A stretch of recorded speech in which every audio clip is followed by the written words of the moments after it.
Amém? E a palavra de Deus, ela diz assim, abra tua Bíblia comigo em Mateus, capítulo de número 16. Evangelho que escreveu Mateus, capítulo de número 16.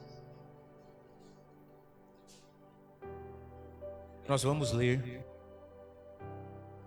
o versículo 13 em diante. Amém? Mateus 16, o versículo 13 em diante. Todos têm? Glória a Deus por isso. Diz assim a palavra do Senhor.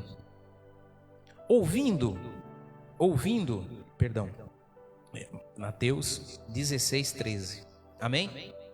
Mateus 16, 13. Estava lendo outra coisa. Mateus 16, 13 diz assim: chegando Jesus à região de Cesareia de Filipe, perguntou aos seus discípulos: quem os outros dizem que o Filho do Homem é? Eles responderam: alguns dizem que é João Batista, outros Elias, e ainda outros Jeremias, ou uns dos profetas. E vocês? Perguntou Jesus. Quem vocês dizem que eu sou? Simão Pedro respondeu: tu és o Cristo, o Filho do Deus vivo. Respondeu Jesus: feliz é você, Simão Pedro, filho de Jonas, porque isto não lhe foi revelado por carne ou sangue, mas por meu Pai que estás nos céus. E eu lhe digo que você é Pedro, e sobre esta pedra edificarei a minha igreja, e as portas do Hades não poderão vencê-la. Eu lhes darei as chaves do reino dos céus. O que você ligar na terra será ligado nos céus, e o que você desligar na terra terá sido desligado nos céus. Então advertiu aos seus discípulos que não contassem a ninguém que ele era o Cristo. Amém? Esta passagem de Jesus, juntamente com os seus discípulos, ele pergunta para os seus discípulos o que falavam dele. E é maravilhoso porque o que os outros falam, imediatamente a gente sabe. Não sei se você já percebeu isso, porque existe uma preocupação do ser humano muito grande em pensar o que o outro está falando de si próprio. Não era o caso de Jesus aqui, mas os discípulos, você vê que eles sabiam muito bem o que os outros pensavam. E aí Jesus, nesta interrogação com Simão Pedro, Jesus fala para ele assim: o que os outros dizem? O que os outros dizem que eu sou? Aí ele falava assim: um fala isso, o outro fala aquilo, um fala que o Senhor é um profeta, uns falam que o Senhor é o Filho de Deus, eles falam todas essas coisas. E aí Jesus pergunta assim para eles, e a pergunta não tinha sido direta para Simão Pedro, mas Simão Pedro foi o que respondeu. E eles perguntam assim, Simão Pedro responde assim: eu sei que o Senhor é o Filho do Deus vivo. E aí eu fico pensando o grau que estava esta conversa, porque certamente Jesus estava reunido com os seus discípulos, tinha mais gente, e ele estava mais ou menos como nós estamos aqui agora, e um só respondeu. Um respondeu primeiramente o que os outros falavam, e ele também respondeu depois o que ele achava. E Jesus fala para ele assim que aquilo que ele achava não tinha sido algo ensinado, não tinha sido algo comparado, Não tinha sido algo assim que ele consultou ou fez uma pesquisa. Mas o que Simão Pedro pensava e tinha como estima de Jesus era o que o Pai tinha revelado a ele. E aí nós começamos a entender que esta revelação, ela já foi nos dada. Amém? Olha para o teu irmão e fala assim: a revelação de quem é Cristo já lhe foi dada. Fala para o seu irmão, já foi dada para você. Agora você faz assim, ó, igual eu, assim, ó, já foi dada para mim também. Então, eu não tenho nenhum outro, e eu também não preciso de nenhum outro. Eu não preciso comparar Jesus com um profeta. Eu não preciso comparar Jesus com nenhum outro Deus, porque Ele é o próprio Deus vivo. E quando nós temos essa revelação, nós vamos entender o quê? Que nós temos em quem nós possamos confiar. Nós temos em quem nós podemos colocar todas as nossas preocupações. Então, a revelação, ela é um alicerce, ela é um fundamento para nós. Porque quando nós decidimos por Cristo, a revelação, ela acontece em todo o tempo. Olha para o teu irmão de novo e diz assim: a revelação acontece em todo o tempo. Amém? Em todo o tempo a revelação acontece. Eu não preciso pensar em outras coisas. E eu quero te dizer uma coisa aqui agora, irmãos. Aproveitar que nós hoje não temos visitante. Amém? Tá? Vamos transformar esse culto aqui num culto de doutrina. Não, estou brincando. Eu quero te contar uma coisa, meu irmão. Nós perdemos muito tempo em opções, em querer fazer algo, mas nós temos o nosso Deus vivo que nos revela o tempo inteiro, o tempo todo. Em todo tempo esse Deus nos revela. O Senhor, Ele nos revela através da Tua palavra, assim como nós conversamos no domingo passado. Então, Pedro, ele tinha a certeza que Cristo era o Filho de Deus. E esta revelação veio a ele, e ele sabia e entendia que acontecesse o que acontecesse, ele teria vida eterna. E é uma coisa que eu quero dizer aqui para você. Nós estamos vivendo os últimos tempos. Irmãos, eu ainda sofro os abalos da perda do meu pai. Eu ainda me pego de vez em quando assim, com um sentimento meio esquisito. Mas quando a morte se aproxima, porque quando você perde um ente querido, você não pensa em outra coisa. Você pensa que logo, logo você vai morrer. E toda vez que eu me pego pensando nisto, não me vem medo, me vem paz. Não que eu queira morrer, irmãos. Pastor, você quer morrer? Não, não quero. Tá? Mas eu sirvo um Deus que me concede vida. E isto foi revelado. Então eu vivo hoje abalado? Não. Mas a gente crê num Deus Todo-Poderoso, que conforta, que traz a tua graça. Então Jesus já andava há um tempo com aquele povo. Vocês estão me entendendo mesmo?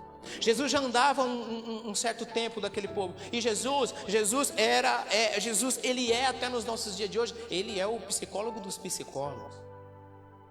Por que Jesus se volta e vai perguntar? Ele sabia o que aquele povo pensava. Ele sabia, ele sabe o que você pensa. Jesus não foi perguntar algo para Simão Pedro assim, na inocência. Eu estou curioso para saber o que estão falando de mim. Ele sabia. Mas ele queria saber, na verdade, o que Simão Pedro pensava. Mas ele queria ouvir da boca dele. Jesus olhava assim, falava assim: aquele ali pensa que eu sou profeta. Olha aquele outro. Ele olha para mim e pensa que eu sou Elias, que eu reencarnei. Olha aquele outro ali, pensa que eu sou isso, eu sou aquilo. Jesus sabia. E aí Jesus chega e fala para Simão Pedro assim: você? Jesus, você é o Filho de Deus vivo. Aí Jesus olha para Simão Pedro, escuta isso, irmão, e fala assim: quem colocou isto no teu coração foi o Pai. Todos os milagres que você já viu eu fazer, tá? Você sabe que eu sou um com o Pai. E hoje, agora, eu pergunto para você: Jesus já se revelou a ti? Se Jesus já se revelou a você, meu irmão, qual é o motivo do sofrimento? Qual é o motivo da angústia? Qual é o motivo da tristeza? Porque no mundo tereis aflições. Escuta isso. No mundo terás sombra e água fresca. Água com gás e limão. Nos dias quentes, sorvete, bolo de aniversário, churrasco. É isso que Jesus falou. No mundo tereis aflição, mas quando você estiver aflito, quando você estiver triste, quando você estiver angustiado, lembre-se que eu sou o Todo-Poderoso. E eu estou na tua vida. Eu sou o Todo-Poderoso. Então, irmãos, a revelação de Cristo, ela nos dá, em primeiro lugar, ela nos dá discernimento. Olha para o teu irmão e diga assim: a revelação de Cristo nos dá discernimento. Amém? Primeiro lugar, discernir é ter uma revelação do Senhor. Eu quero voltar lá no versículo 13 que nós lemos. Aí mesmo em Mateus 16. Chegando Jesus da região de Cesareia de Filipe, perguntou aos seus discípulos: quem os outros dizem que o Filho do Homem é? Eles responderam. Amém? Olha, eles responderam, tá? Eles responderam. Alguns dizem que tu és João Batista, outros dizem que é Elias, e ainda outros dizem que é Jeremias, ou alguns outros profetas. E vocês? Perguntou Jesus. Quem vocês dizem que sou? Simão Pedro respondeu: tu és o Cristo, o Filho do Deus vivo. Discernimento é a capacidade de avaliar as coisas e separar o certo do errado. A discernimento, ele é, acima de tudo, bom senso. O que nós avaliamos hoje, irmãos? A única avaliação que nós fazemos é quando nós vamos se submeter a alguma prova, a algum teste. Porque na correria da vida, nós não avaliamos nada. E Jesus, ele pergunta aos discípulos e Simão Pedro responde: eu sei quem tu és. Avaliar, irmãos, é ter um discernimento certo na hora certa, coisa que é muito difícil. É fácil? É difícil. Só que a revelação, ela nos traz esse discernimento. Simão Pedro responde: com tudo isso que está acontecendo aqui, Jesus, eu sei quem tu és, e eu sei que tu vai me conceder vida e vida para sempre. Porque os outros discípulos, eles responderam, e eles acabam quase que crendo. Irmãos, eu tenho amigos de todas as, se eu posso dizer assim, de todas as categorias. Tem macumbeiro, tem maçom, tem católico, tem apostólico, tem romano. Pastor, se dá bem com todos? Se dou. Mas o discernimento eu preciso ter.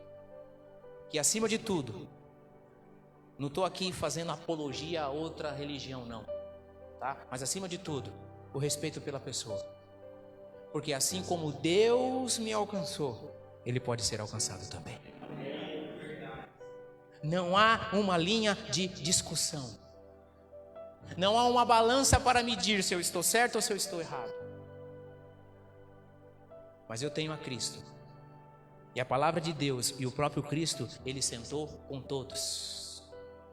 Até com uma mulher samaritana.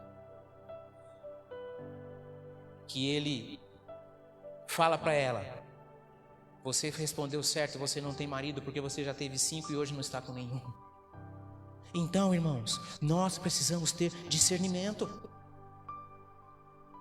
A vida que nós estamos levando, ela não é mais atrativa, muitas vezes, ou em algumas situações.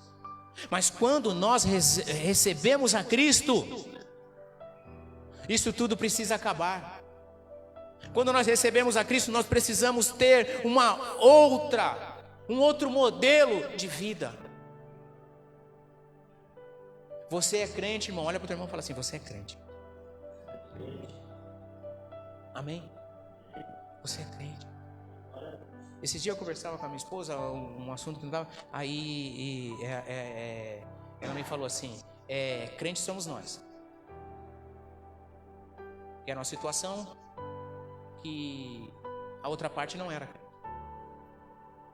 Então nós precisamos dar o exemplo. Amém? Olha para o teu irmão e fala assim: nós precisamos ter discernimento. O discernimento, ele é de Deus para as nossas vidas, para que nós possamos viver melhor. Nós queremos vivermos melhor, mas nós não fazemos muita conta de viver melhor. Quando nós recebemos a Cristo, nós temos esta revelação: olha, a tua vida vai mudar. E a gente passa ano e entra ano na igreja esperando esta mudança, porque nós não estamos posicionados corretamente. Diga assim: aleluia, isso é verdade. Então, irmãos, a revelação, ela nos traz discernimento. Simão Pedro olha para a situação e fala assim: peraí, eu sei quem ele é. Esses outros aí estão achando e pensando, mas eles não são. Ele não é. E eu não vou na conversa dele. E eu não vou na ideia deles. Agora imagina, no meio de todos, Simão Pedro: o Senhor é o Filho de Deus. E aí Jesus volta para ele e fala assim: isto não foi te revelado através de carne nem de sangue, mas sim o Pai te revelou. Eu sou esse que você está dizendo que eu sou. Oh, Jesus, esse é o nosso Deus. Às vezes lhe perguntam: por que você vai para a igreja? Por que você serve a Deus? Por que você faz aquilo? Por que você faz aquilo outro? Eu faço, eu sirvo a Deus, eu sigo a Deus, eu amo a tua palavra, porque Ele vive e Ele vive para todo sempre, e é através dele que eu terei vida eterna. É só através dele. Entramos ali naquele outro cômodo, onde é a sala das crianças, que as crianças estão usando agora aqui, onde é a cozinha. Está cheio de coisa. E ainda essa semana mesmo me perguntaram: mas para quê? Aí depois você sai daqui do eucalipto, vai lá para Franco da Rocha, vai não sei para onde, eu não estou precisando dali, vocês vão lá, entregam. Porque Deus nos concede essa paz, esta vontade, essa determinação. É só o nosso Deus. Então, segundo ponto, diga assim: primeiro ponto, a revelação me dá discernimento. Segundo ponto, a revelação me dá fundamento. Amém? Fundamento. Por que esta palavra precisa ser em nós a cada dia? Cristo é o nosso fundamento. Cristo é o nosso alicerce. Cristo é aquele que nos edifica para que nós possamos em todo tempo caminhar. Agora, quando nós falamos fundamento, quem trabalha com obra entende muito bem disso, não é, Alex? Não é? Sabe o que é uma fundação? Porque quando nós imaginamos a nossa casa, e isso eu sei bem, a gente imagina ela em cima, né? A gente imagina uma massa corrida nas paredes, um revestimento maravilhoso, um piso legal, né? Uma textura naquela parede do fundo para dar um destaque, um tijolinho à vista, aquelas coisas todas. Mas nesta casa precisa existir um fundamento, uma fundação, um alicerce. Senão, vai ficar tudo muito bonito, mas logo se acaba, e o risco é grande. E aí Paulo, na primeira carta aos Coríntios, no capítulo de número 3, o versículo 11 em diante, diz assim: nós temos um fundamento que é Cristo. Amém, irmãos? Nós temos um fundamento, e o fundamento nos foi revelado, e este é Cristo Jesus. Olha o que diz aí o versículo 11 do capítulo 3 da primeira carta aos Coríntios. Conforme, vou ler o 10, amém? Para nós entrarmos aí no contexto. Conforme a graça de Deus que me foi concedida, eu, como sábio construtor, lancei o alicerce, e outro está construindo sobre ele. Contudo, veja veja cada um como constrói, porque ninguém pode colocar um alicerce além do que já está posto, que é Jesus Cristo. Se alguém construir sobre este alicerce, usando ouro, prata, pedras preciosas, madeira, feno ou palha, a sua obra será mostrada, porque o dia atrará a luz, pois será revelada pelo fogo, que provará a qualidade da obra de cada um. Se o que se o que alguém construiu permanecer, esse receberá recompensa. Se o que alguém construiu se queimar, esse sofrerá prejuízo. Contudo, será salvo como alguém que escapa através do fogo. Vocês não sabem que são santuário de Deus e que o Espírito de Deus habita em vocês? Se alguém destruir o santuário de Deus, Deus o destruirá, pois o santuário de Deus, que são vocês, é sagrado. Não se engane, se algum de vocês pensa que é sábio, segundo os padrões desta era, deve tornar-se louco para que se torne sábio. Porque a sabedoria deste mundo é loucura aos olhos de Deus, pois está escrito: Ele apanha os sábios na astúcia deles. Também o Senhor concede aos pensamentos dos sábios e sabe como são fúteis. Portanto, ninguém se glorie em homens, porque todas as coisas são de vocês. Seja Paulo, seja Apolo, seja Pedro, seja o mundo, seja a vida, a morte, o presente, o futuro, tudo é de vocês. Vocês são de Cristo e Cristo de Deus. Amém? Queridos, Paulo, ele diz assim: o fundamento vocês têm, que é Cristo. Agora vocês precisam se levantar neste fundamento. Ele diz que não se coloca nada em cima deste fundamento. Eu quero te alertar por uma coisa agora. Nós pensamos, nós queremos, às vezes nós até mesmo tomamos algumas atitudes erradas, mas na tua vida existe um fundamento. Amém?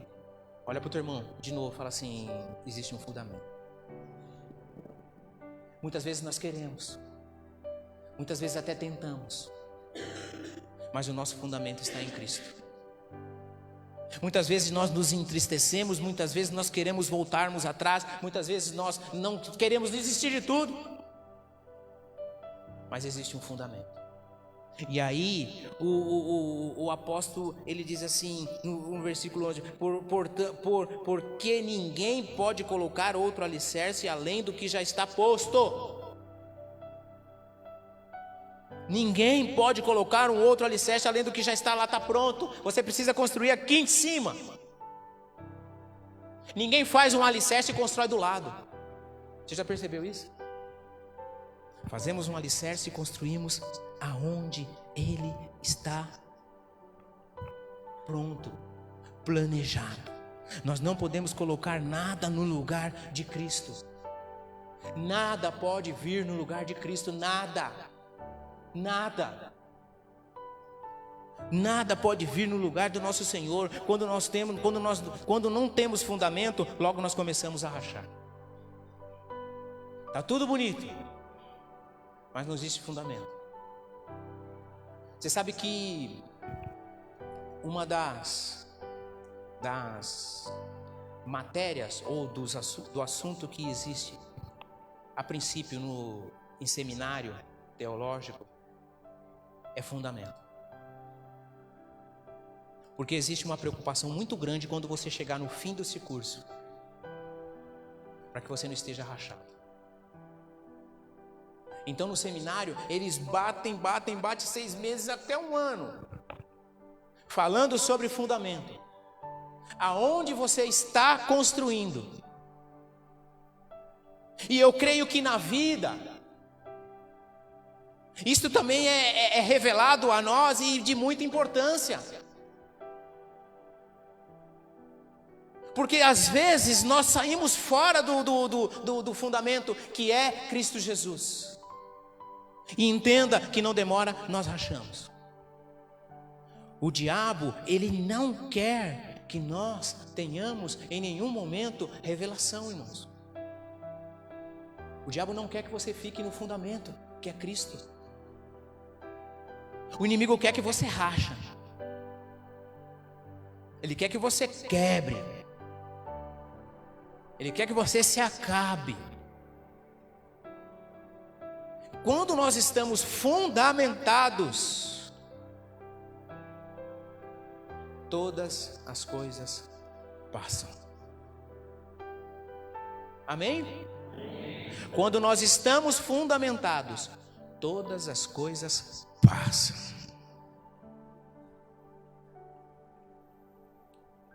A tristeza, a ira, a depressão, a angústia, isto é, rachas de um mau fundamento. Tudo isso é racha que nos abala, mas Cristo é o nosso fundamento.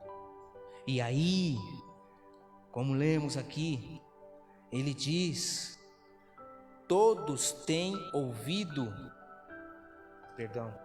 o 16, o versículo 11, o 3, o versículo 11 do capítulo 3, diz assim: porque ninguém pode colocar outro alicerce além do que já está posto, que é Jesus Cristo. Se alguém constrói sobre este alicerce, usando ouro, prata, pedras preciosas, madeira, feno ou palha, se sua obra será mostrada, porque o dia trará luz. Aí vem o fogo, olha aqui o que tem fundamento. Vem as provas, amém, irmãos? Vem as tempestades, mas a gente não se abala. Pastor, é difícil. Eu sei, irmãos. Pastor, isso é quase impossível. Quase, não é impossível. Pastor, é uma dificuldade. É uma dificuldade. Eu sei. Todas essas coisas, irmãos. Só que vem o fogo, vem a tempestade, vem o vento forte. Ele passa. Ele deixa algumas marquinhas? Deixa algumas marquinhas. Suja um pouquinho a pintura? Racha um pouquinho ali? Sim. Mas você não é abalado. Esse é o nosso Deus. Esse é o nosso Deus. Esse é o nosso Deus Todo-Poderoso. A revelação, ela nos dá discernimento. A revelação, ela nos dá um fundamento. A revelação, ela nos dá uma proximidade. Diga assim: a revelação, ela me dá uma proximidade. Por que essa revelação, a revelação de Deus, ela nos dá esta proximidade? Porque quando Deus revela algo a nós, nós nos apegamos mais a Ele. Como que eu vou me apegar a Deus? Nós nos apegamos a Deus orando, irmãos. Porque é orando que Ele nos revela. É buscando, servindo que Ele nos revela. Então, a revelação, ela nos traz essa proximidade. Eu quero estar próximo de Deus em todo tempo. Eu quero estar próximo de Deus em toda e qualquer situação. Eu não posso estar próximo de Deus somente hoje, domingo, 18 horas. Isso não pode, irmãos. E aqui uma pergunta também. O que nós estamos fazendo? Acabou-se aquele tempo. Algumas pessoas ainda cultivam, mas eu quero dizer para você que isso é muito raro. Acabou-se aquele tempo de dedicação, de oração. Acabou-se aquele tempo de uma preparação para sairmos de casa. Acabou-se aquele tempo de preparação para nós irmos para o culto, estarmos celebrando. Acabou. Nós fazemos todas as coisas automaticamente, e estas coisas não funcionam desta maneira com Deus. Que dia que é o dia do culto na tua igreja? De terça, de quarta e de domingo também tem. E a gente fica por entender. Porque eu quero dizer para você, irmãos, que igreja é algo de Deus para nossas vidas. É aqui que nós temos discernimento, é aqui que nós ganhamos fundamento, é aqui que nós recebemos palavra, é aqui que nós nos alimentamos. É aqui que nós ganhamos um regozijo para o nosso espírito, para a nossa vida. É aqui. Não é em outro lugar. Então nós precisamos entender que nós precisamos ter esta proximidade. Pastor, eu vou ficar na igreja todos os dias, 24 horas. Não, não é isso, irmãos. Mas você precisa estar com Deus todos os dias, 24 horas. Porque quanto mais eu me aproximo de Deus, mais eu quero fazer. Quais têm sido as nossas conversas? Quais têm sido os nossos estudos? O que nós temos ouvido? Nós ouvimos muitas coisas, mas tem muitas coisas que chegam aos nossos ouvidos que são totalmente atrativos. E nós nos perdemos, né? Nós paramos aí, nós cortamos a nossa proximidade com Deus.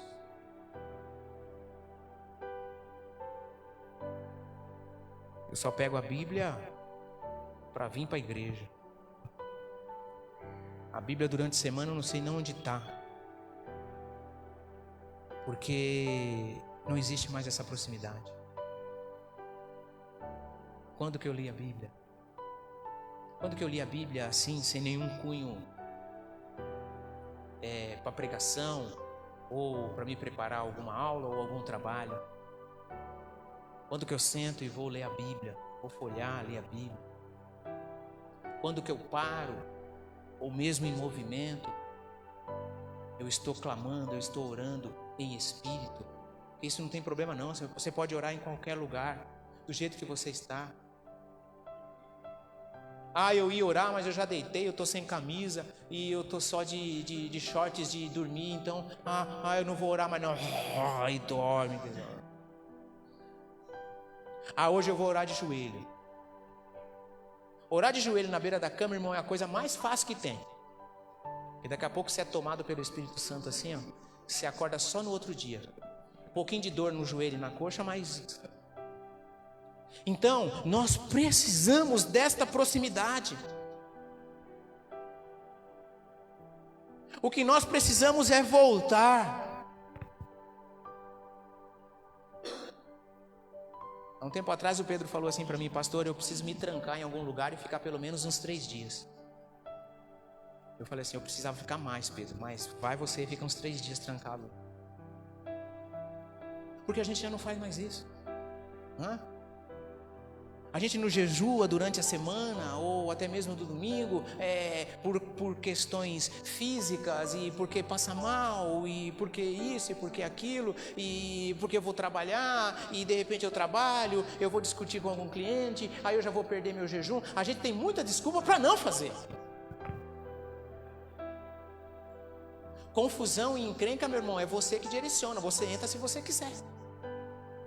Porque ninguém briga sozinho. Sempre precisa ter uma outra parte. Eu lembro quando uma das últimas vezes que eu me determinei fazer um jejum, fazia pela manhã. Saí de casa sem tomar café. E quando chegava por volta das 11, o jejum era até meio-dia, e eu gosto de almoçar 11 horas, e é uma confusão danada. E aí quando você já vai almoçar, já não tem mais aquela fome, e a cabeça começa a latejar. Aí você já lembra do Dorflex, mas você lembra que você também está em jejum, que você não pode tomar. E aí já começa a dar aquela náusea, bagunça tudo. Até a hora que você vai para frente do espelho e olha bem na bola do teu olho. Não sei se você já fez isso. E fala assim: deixa de ser frouxo, porque você é crente. E quem manda no teu corpo é o Senhor. Então, em vez de você ficar só uma manhã sem comer, agora você vai ficar o dia inteiro, a dor de cabeça passa. Dá uma meia zureta assim quando vai chegando de tarde, mas passa. Isso é o que? Isso é proximidade. Porque o espírito e a carne, eles lutam. O espírito fala, vamos para o sacrifício. E a carne fala, eu quero churrasco. Eu quero linguiça. Lombinho de porco. Hã? O Zé arrumou um lombinho de porco aí que eu vou falar. Meu Deus do céu. É de Deus, viu, aquele lombinho. E fica essa briga. Só vou tomar água. Não, o corpo quer o quê? O corpo quer Coca-Cola. Com limão e pedra de gelo. Então, esta proximidade, ela vai acabando. Porque aí nós nos tornamos rotineiros. E a proximidade acaba. Isaías, no capítulo de número 64. Isaías 64.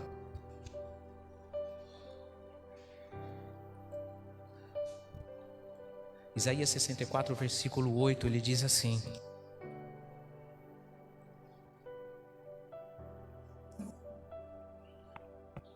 Isaías 64, 8, ela diz assim, ó.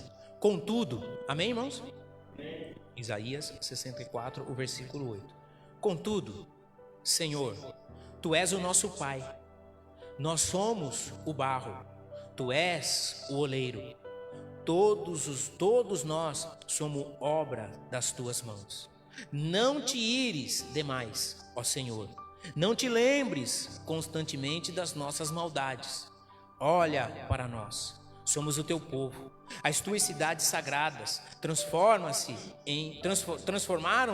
em deserto. Até Sião virou um deserto e Jerusalém uma desolação. O nosso templo santo e glorioso, onde os nossos antepassados te louvavam, foi destruído pelo fogo, e tudo o que nos era precioso está em ruínas. E depois disso, tudo, Senhor, ainda irás te conter? Ficarás calado e nos castigará além da conta? Então, mesmo com todas as dificuldades, mesmo num tempo onde, com a permissão de Deus, todas as coisas foram acabadas, o profeta volta a Deus, tem uma proximidade com Deus e fala com Deus assim: o Senhor é o nosso Pai, nós erramos, nós pecamos, nós estamos debaixo da Tua ira, mas eu sei que o Senhor é um Deus que pode reverter todas estas causas. Bem próximo de Deus. E aí, meu irmão, eu termino dizendo assim: independente de tudo e de todos, Deus é conosco. Deus é conosco. Deus é conosco em toda e qualquer situação. Na alegria, na tristeza, nas dificuldades, a hora que pensamos que tudo está acabado, Ele permanece fiel. Eu quero te dizer, irmão, também que há situações que é permissão de Deus. Não é castigo, não é ira, é permissão de Deus. Por que isso, Senhor? Porque eu permiti. Por que se calou, Senhor? Porque não é hora de eu falar. Senhor, por que não se revelas? Eu me revelo. E esta é a minha revelação, a minha palavra. Então, na proximidade, nós entendemos o milagre. Na proximidade, nós entendemos que Ele nos trouxe e sempre nos trará a tua paz.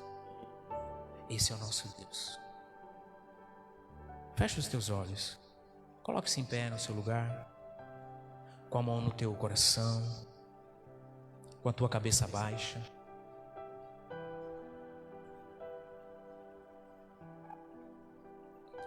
O Senhor se revela a nós hoje.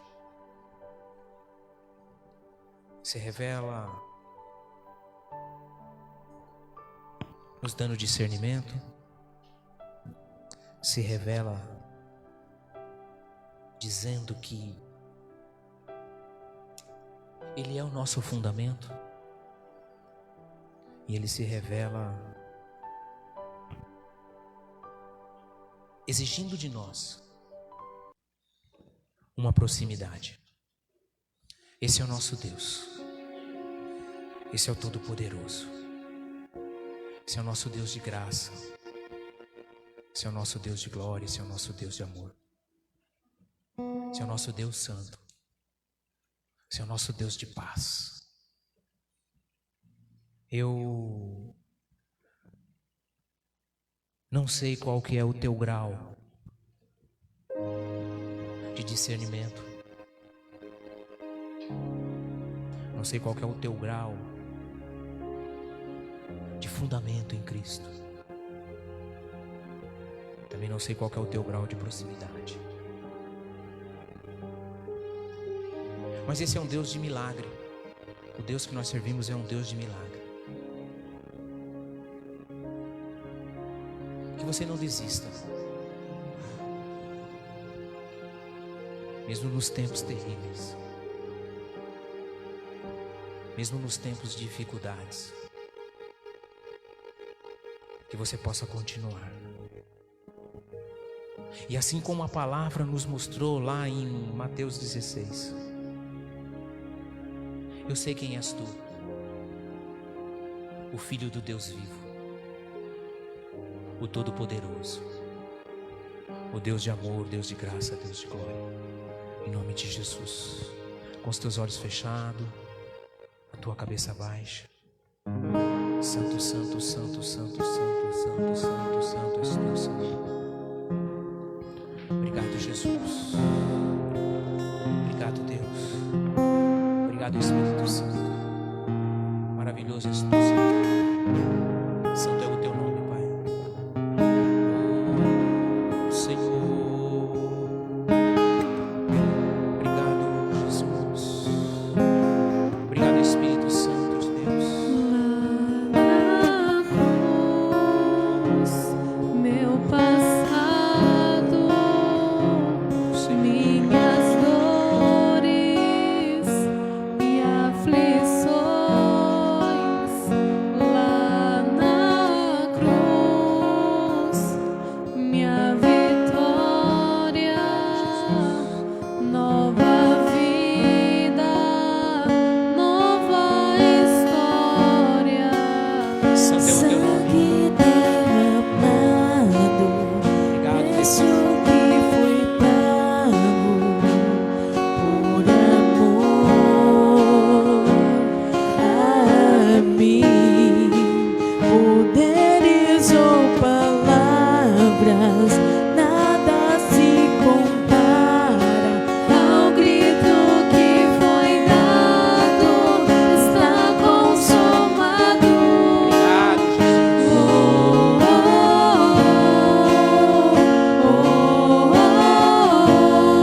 Todo-Poderoso.